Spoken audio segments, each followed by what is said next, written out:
ladies and gentlemen, Solid RTD coming at you.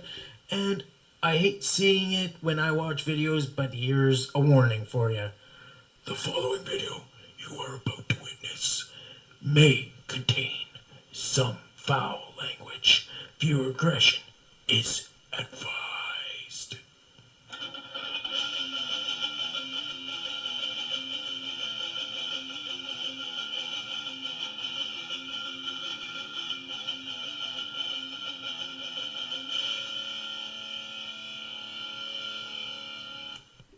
Welcome everybody to the Solid Show on the Solid One RTD. Tonight's guest is the one and the only, the Spanish giant, Alex Ace. Oh man, what an introduction. I like that. I wish we had more ring announcers like that. I felt like coming out there and going like that. Oh my god. That was fun. Yeah. How's it going, brother? I'm good. Trying to deal with pandemic. But it's getting better. I don't know how it is over there in Canada, but I mean here the numbers are going down. So, More restrictions here, brother. More restrictions. How's that possible? Not vaccinating.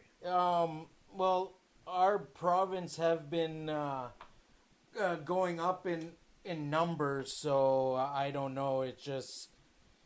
Oh, wow. Because here it's like the opposite. They're starting to vaccinate, and they started with like old people and the vulnerable people. So it's actually going down. They're actually easing on restrictions. You know, we're allowed to go to bars again. We're allowed out a bit longer as well. It's great, you know. Yeah. Okay. I was looking at this website because I wanted to get some information on you. Right. And it says that you're 6'10". That's my actual weight. That's my actual height. Obviously, when we come out to the ring, we kind of make it bigger, but that is my actual height. Yeah. Oh, nice. And yeah. And I always like to say 7 feet, but it's not actually 7 feet. It's 6'10". It also says, I don't know if you want me to indulge this. If not, I'll block it out. But it says you were born June 23rd, 1986? Yes, yep. That's not a problem. 30 years old, almost 35. Well, the thing is, I was born September 24th, 1986. Oh, so I'm just that little bit older than you, okay. Yeah, and, okay. I got a few questions for you. Go for it. This guy wanted me to do it from anonymously. Anonymously? Okay, that's going to be a weird one for sure then. He's like, who is the most beautiful man that you have ever seen? The most beautiful man that I've ever seen? That has to be Norman. WXW's own Norman Harras. Definitely the most beautiful man I've ever seen. He's like blonde, blue-eyed, tall, like, you know. I mean, you were on tour with us, right? Have you ever seen a more beautiful man? well, don't you remember me and him grappling there? That one, I think we were in Alberta, maybe.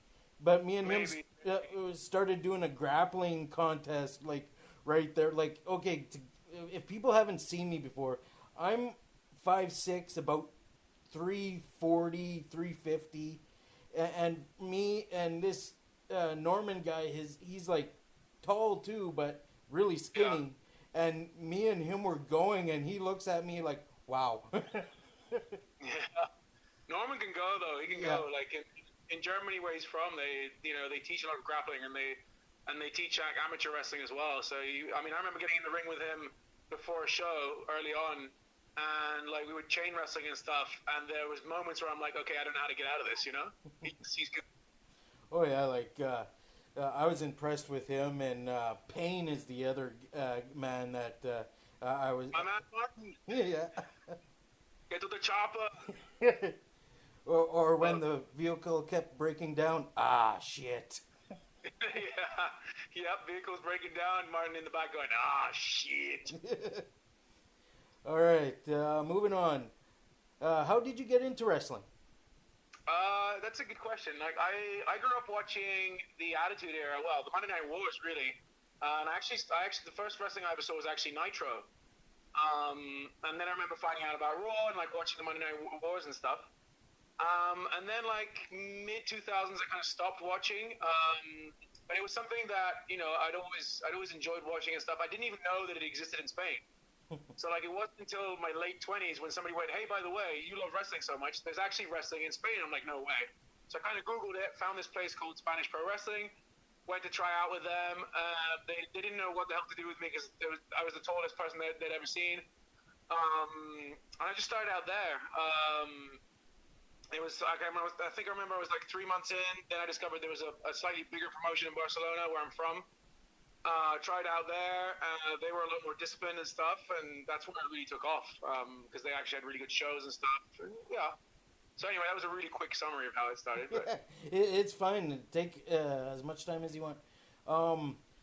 Next one is: did you enjoy your time in Canada? I did. It was probably it was one of the might have been one of the hardest times for me, but it was also the most fun. Like. Going on tour, I mean, you were there with us, right? Just we've slept in all kinds of places. We drove for hours and hours, ate a lot of shit. But and then there were shows where there was like 7 people, but then there were shows where there was hundreds. I don't know, like I wouldn't change that experience for anything in the world, and I would recommend like anyone who really wants to do anything in wrestling have that experience because it's something that's kind of dying out. That kind of on the road experience you only really get from these kind of tours. It's really old school. That's something that comes back from the territory days, which nowadays really doesn't exist. Like it's very rare. So for me, like it's an experience that I wouldn't change for anything in the world, and I really loved Canada. The only thing is like the winter's so long. Like how the hell do you guys survive like 9 months of snow? Like I remember being what was it, Ontario, and it was like late May and snowing. I'm like, what is this? It's like 25 degrees in Spain. It's like sunny people going to the beach, and it's snowing here. Well, the Canadian winters will make you tough. Yeah. I mean, I remember when I first arrived to Winnipeg. It was minus 14 degrees Celsius, and I remember going, wow, it's cold here. And they're like, nah, this is nothing. It was minus 50 last week. I'm like, what? How is that impossible? And my question was, why? And they're like, what do you mean why? I said, why do you live here, And they were like, well, Canada's a great place. And it really is, but like, oh my God, the winter. Yeah. Well, let's kind of touch based on some of the places we went into Canada. Calgary. Mm-hmm. Is that where we slept in the crazy cat lady house? Yeah. Oh my God. I don't even remember. Wait, was that where I wrestled the, what's his face? Ali. Yeah. Name was? Yeah. The guy who doesn't do lockups. He's like, I don't do lockups. Okay, what do you do? Let's just do whatever. Okay. Yeah. Wrestling there was interesting because it's like one of the wrestling capitals of the world. Calgary's like where a lot of really big names have come from. So it was really cool to actually finally see the place where all these people have come from. But it was a weird experience, especially at nighttime. Like when we were brought to this house. I mean, you were right there. We were brought to this house. This lady with these giant eyes, like I call it the crazy eyes, just kind of opens the door. She's like, yeah, you're staying with us. And like as soon as the door opens, we could just smell that there was some like a really strong smell of like ammonia or something. And you walk in, she's like, yeah, like these are my like 7 cats and my 2 dogs, and there's like shit everywhere. And like, yeah, Alex, you can sleep on the couch. And I like sit on the couch, it's all wet. And then the best moment was that like reclining chair. I wonder who was sitting in that. Okay, I want to die. Like I wanted to die. I hated that place. It smelled terrible. I didn't even sleep. The cats were like all over me. And then just seeing you sitting in that reclining chair and having the time of your life, that was interesting. Well, for the people at home, okay, we were like what? We were traveling a lot, and then we get done with the Calgary show, and then it was me, Alex, Martin Payne, and Robert Leclerc. We were told to go to this one person's house. There's the address. We went, and okay, I have 3 cats and a dog. My house does not smell like that. I hope not. It's just like, okay, I could stand so much smells because, I worked as a gas station and I smelled the worst when people came out of that bathroom. Along with the 7-Eleven bathroom too. Whoa. But you know, Don't go there. yeah. So I walk in there. I'm like, I look right at Martin, and I'm like, I'd rather go sleep in my car. Yeah. And I remember like Robin got he got the bedroom because he was like the vet, so he got first choice. Put him in the bedroom, and then we're like, okay, we're actually gonna sleep on these couches. They like smell funny. And I not remember only Martin that, but with you, and I was miserable the whole time there. And I remember as soon as like we woke up in the morning, it was like, yeah, I'll make you breakfast. And Robin's like, no, we got a show to get to. Phone up Psychosis. Hey, can we go to your hotel room to have a shower? And he's like, yeah, man, we can come, man, whatever. So like, we were driving as fast as we could out of there, and then going to shower at a hotel. It was it was interesting. like, okay, let's get back to the chair part. Yeah. You were laying on the couch, which gave me no room because either your feet would have been in my face, or Yeah. I would have been playing footsies with Martin. So I'm just like, okay, I'm not laying on this couch because it was wet too. So it's just like, what, I don't know what died on there, but I seen this chair and I'm like, I've slept in worse, so I sat in that chair, and I think Martin recorded it. But yeah, there is a video. There is a video of you. I don't know where it is, but there is definitely a video of you. I was sitting in it, and like I was a kid in a candy store. I looked down, and I'm like, "Ooh, controls!" Yeah. Pick up the controls and start moving, and it like literally stood me right up. I'm just like, "Oh yeah." That's in the video. So we did that. Martin recorded me doing that whole like you like knocked on the wall or something, and he's like, "Hey, RTD, somebody's at the door." I'm like, "Okay, I'm coming," and then I'm just here rising up. Yeah, that must have been like I don't know. It was weird because that house was like completely destroyed and disgusting, whatever. But then there was that one chair, right? Which is like it was fun. the Calgary show was all right. Where we were staying was a little bit under the line of want to rather go sleep in the dungeon, and but that chair made it better for me. I think it made it better for all of us. It was fun. It was fun to watch. I had a good time. I mean, it's one of those things where at the time I was miserable staying there, but it's a great story to tell afterwards, right? I so wanted to steal that chair. Just put it in the ring truck. I was just gonna I was actually talking to Martin. I'm like, hey, we should take it and put it on top of my roof. Oh yeah, it's like a Mr. Bean kind of thing. Yeah.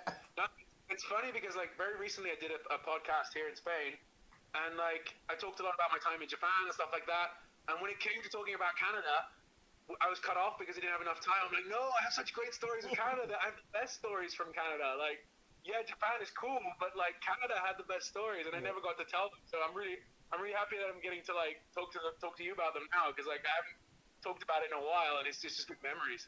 Oh yeah, Psychosis. What a down to earth man, I remember when I first met him, and we were in Danny, the promoter's like his house, and we were loading up the ring truck, and I just see this Mexican guy. I didn't even recognize him because he had his hair up and stuff like that.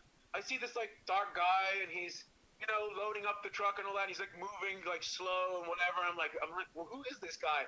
And somebody goes, oh, that's Psychosis. I'm like, oh my god, that's Psychosis. And he was like, just one of the boys. He was like picking up everything, putting it in the truck. We're like, whoa, you don't do this. We do it. You're like the legend. You're the headliner of the tour. And he was like every day, like helping to set up the ring, take it down. He was just a really, really cool guy, and like he always had something to tell. All the ribs revolved around him. Like even I had matches with him, and in the middle of the match, he'd try to make me laugh. We discovered his phobia of cats. That was hilarious. Oh yeah, black cats. No way. We bought him this toy cat as well. We put it in his like suitcase, and he like didn't realize, and then suddenly went nuts and tried to cut its head off and stuff. It was really funny. Really funny. There's that one. I forget where we were going. I think it was somewhere in BC. But I don't remember who was else in the vehicle, but there was me driving, Psychosis in the passenger seat, and there was two people in the back. Mm-hmm. So he looks at me, he's like, dude, I really have to use the bathroom.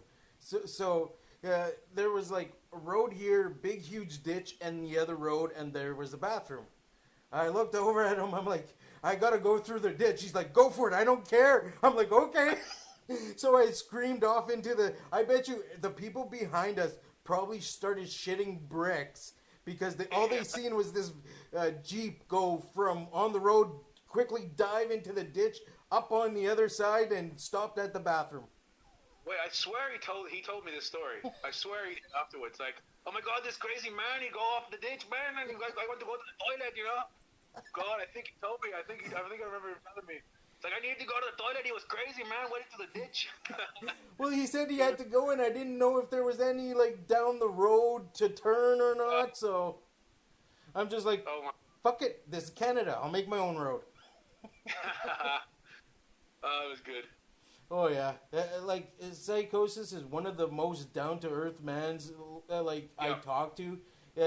Along the legends like Ron Simmons and Too Cold Scorpio. Also, like, you know, they're like, it's like you guys are like, wow, like you see them on TV, how mean they could be and stuff like that. But they're like really down to earth, really nice. I was shocked. I mean, after the tour, I stayed in Canada for another month and a half, and I was in Montreal. And I went out to a show in Halifax in Nova Scotia, and I actually met Booker T there. Oh, nice. And I was starstruck. I was like, oh my God, this guy like is one of the biggest stars ever. And I remember talking to him backstage. We actually have a friend in common who I'd met in Japan, and he was, again, another really down-to-earth guy. Like, he didn't talk to me like he was more than me or anything like that. He was giving me advice. He watched I asked him to watch my match. He watched it. And he's just really cool people. Yeah. Like you can tell he's come up through. You know, he didn't just he wasn't made a star from the start. He had to come up through, you know, the way he did it through WCW and all that. You can tell when somebody's worked hard for it. You know. Yeah. I got a question here. You going to try out for AEW, Impact, WWE, or stay independent? Well, I had a tryout with WWE in 2018. It was the first one they ever did in Europe. I was in Germany. Actually, that's where I first met Martin Payne.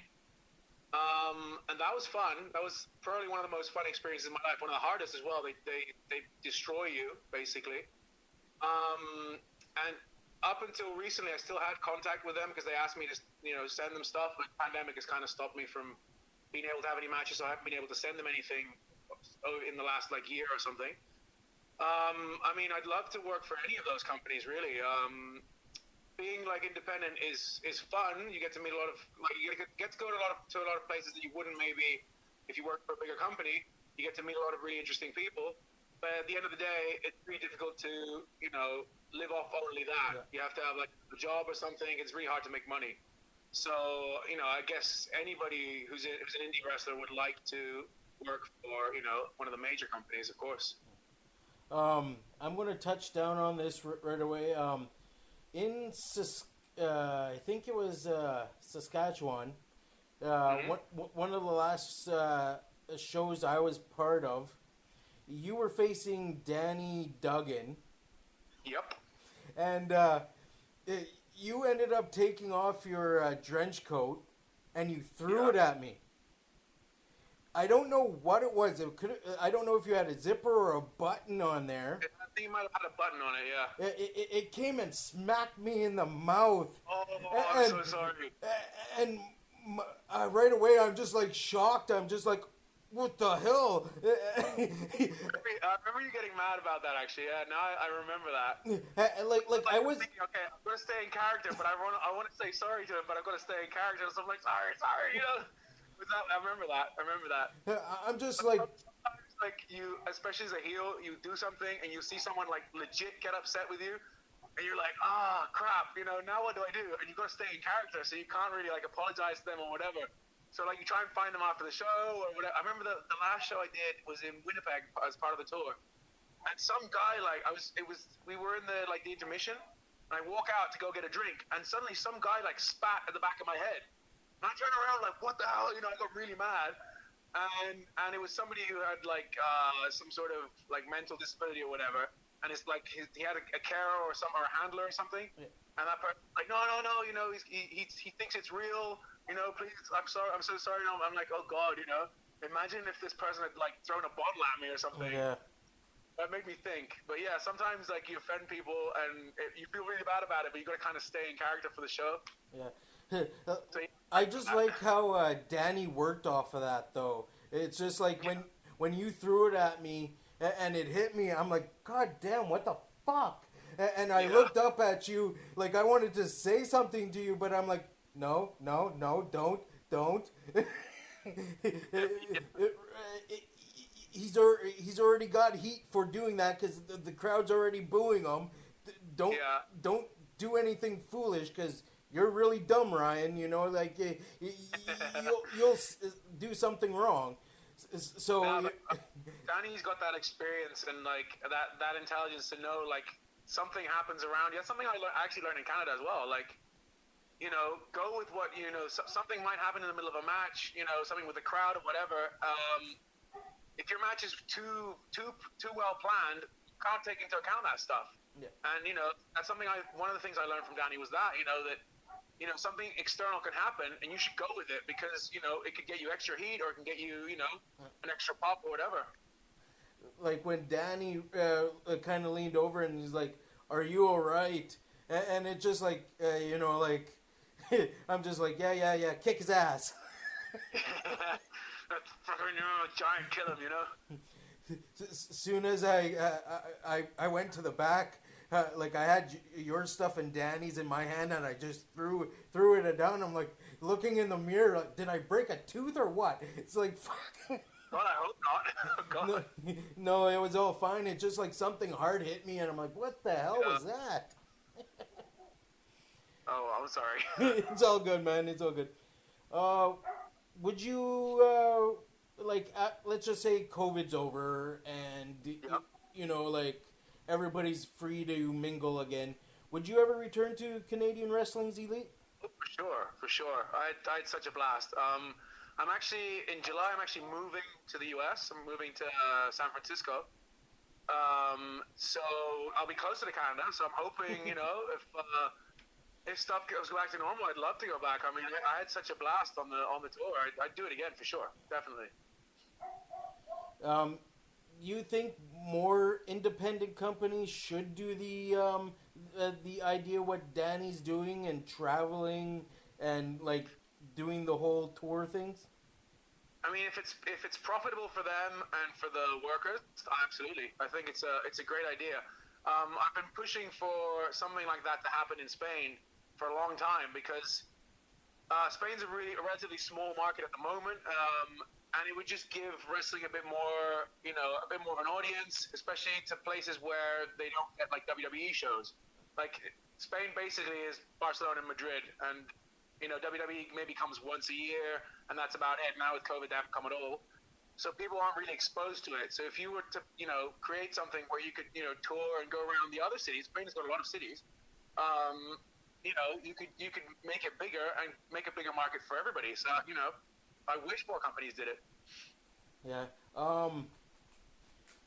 If you had a choice between AEW and WWE,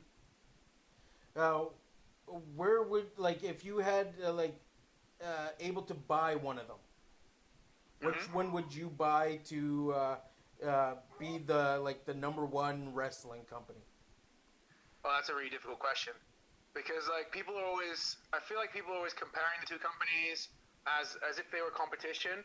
I think the fact that both exist is great because it gives variety to the product. Like WWE has its established product, AEW is doing something slightly different.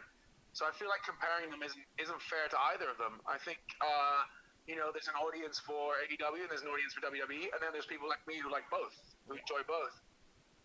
As for if I could own one of them, I don't know. I mean, if it was purely based on money, like me wanting to make money, WWE is established. They're just a money-making machine. Regardless of ratings, they make a ton of money. So if I was selfish in terms of just money and not thinking of the product, yeah, I'd probably go with WWE. In terms of product, I don't know either, really. I don't mind. I like both. As for working for either of them, again, I think WWE is more suited to my style because they have bigger men and stuff, but I feel like I bring something different to AEW because they've got a different style, and bringing at least a more of a big man kind of wrestler would bring something different to their product as well. So I don't know. I'd go with both.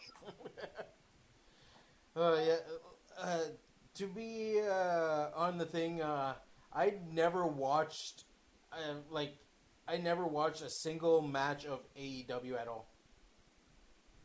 I mean, I remember at the very beginning, like you'd watch someone like Orange Cassidy, and at the beginning I was like, I don't get this. I don't get what he's doing. But then you watch the crowd reaction, and you're like, oh my god, this is so smart. Like, you see, if you're a big believer in like kayfabe and you're very old school, you're gonna absolutely hate it because there's a lot of like they break the fourth wall or the fourth dimension or whatever, with a lot of stuff like that. But it's really entertaining, and at the end of the day, wrestling is a form of entertainment, and I think it fits all audiences. So I mean, I would recommend you give it a go. If you don't like it, well, it's not everybody's. Some people don't like WWE and they like AEW. Some people don't like AEW and they like WWE. Just like you don't have to hate on the other product. You know what I mean? Like, but yeah, I give it a go and see if you like it or not. If you don't, then it's fine. Yeah. The last time I actually watched WWE was back when it was Goldberg versus The Undertaker. That was actually the last match I watched of WWE's. Really? I mean, I haven't really watched consistently in a while as well, but that was, pandemic and stuff. Just so yeah. Well, you chose an interesting match as a last match to watch. Yeah. Pretty much almost killed The Undertaker and almost killed himself. Yeah, he had a concussion really early on, right? I think he speared the ring post. Yeah. Gave himself a concussion. Okay, I'm trying to catch up here. Right there. If you had a choice between heel or face, which one would you choose? I mean, a while ago I would have told you heel because it's a lot of fun to be a heel. But I remember when I came back to Spain from Canada, and when I came back from Japan as well, people in the audience were like happy to see me. So like, okay, we've got to make you face. And I gained a new appreciation for being a face as well. So I don't know either. I enjoy both very, very much.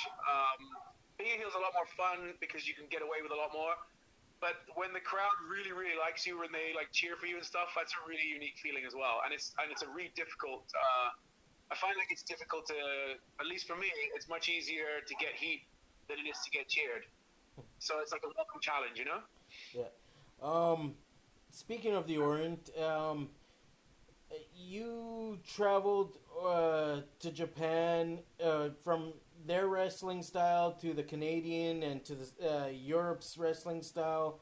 You see much of a difference, or is it massive? I mean, coming from Spain, Spain doesn't really have a style. Spain kind of takes a little bit from Mexico, takes a little bit from the UK, takes a little bit from like American wrestling and stuff. So there's kind of a mix of everything, but it's a general, just regular like European style,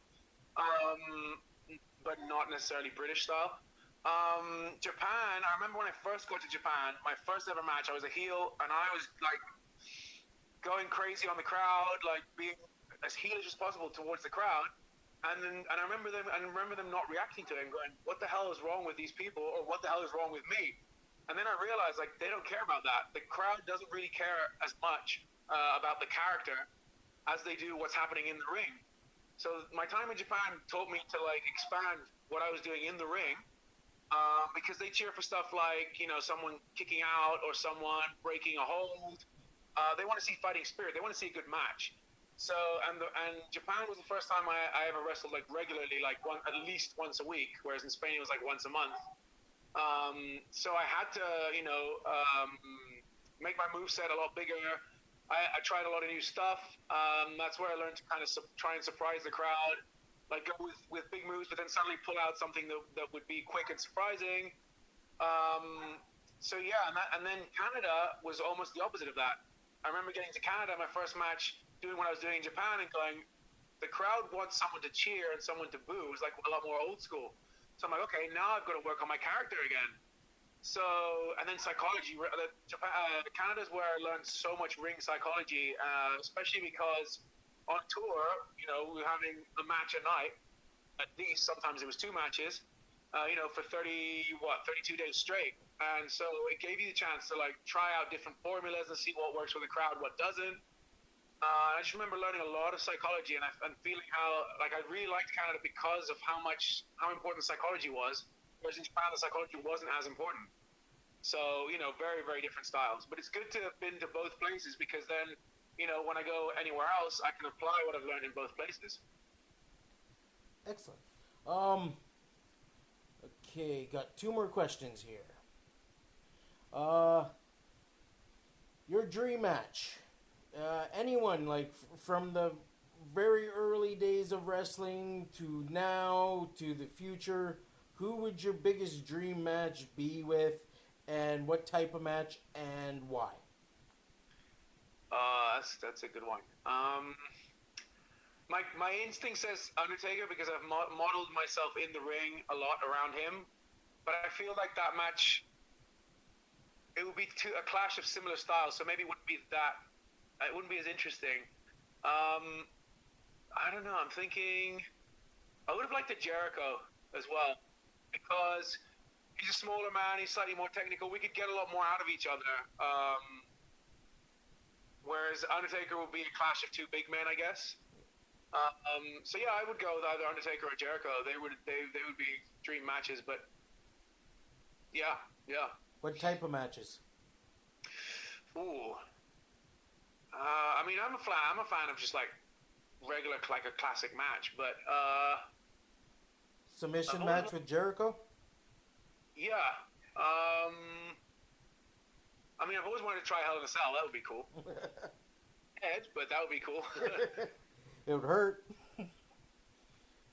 Probably. Ask Mankind, right? All right. Final question. Okay, how do I word this? If you had the choice between Mae Young, Trish Stratus, yeah, and Vicky Guerrero, marry, and have sex with. Oh God. Okay, let's go. Oh God. I'd probably murder Mae Young. Poor Mae. Yeah, God rest her soul, I guess. See, the thing is, like, you want to go with Trish for the sex, but that means you have to live with Vicky Guerrero for the rest of your life. And you excuse me a lot. I mean, God, let's have sex with Trish and marry Vicky Guerrero because I bet she's not as bad like in real life. That's a difficult one, though. Yeah. Don't ask me why people ask that question. It's just. Okay, I hope this, if I ever get anywhere, I hope this doesn't come out. Like, oh yeah, you could have had sex with Trish Stratus. Oh my God. One of my best friends actually knows her, so it's like, oh, okay, interesting. Don't tell him. There was one tour I actually joined with them. Danny and AJ were telling me a story how Brian Rich, I think Carlito was actually had it, but Carlito gave Brian Rich Trish Stratus's number, and they called Trish Stratus, and Brian Rich, I believe it was. Don't quote me on that, but pretend he was Scott Steiner. Oh God. Yeah. Did he do? There's a 33 and a third chance that you beat me, whatever. I don't know. It's just like I was hearing this third and second hand, and it just wish I was there. I mean, that would have been an interesting phone call for sure. Oh yeah. But I'm pretty sure she wouldn't have appreciated. Oh, I don't know, but I don't know. Maybe she found it funny. I don't know if they told her it was a rib or if they just hung up afterwards. They didn't tell me all of it. It just like they told me what happened, and it just like, you guys told her it was a rib, right? Maybe. Or maybe she still thinks Scott Steiner's after her. Oh God. Take out a restraining order. But all right, ladies and gentlemen, thank you for joining us for the Solid Show, episode 4 with Alex Ace. There you go, brother. Oh my God. I need that ring intro every time. Okay, take care, and thanks for joining me this time. Thank you very much. It was great. Have a good one.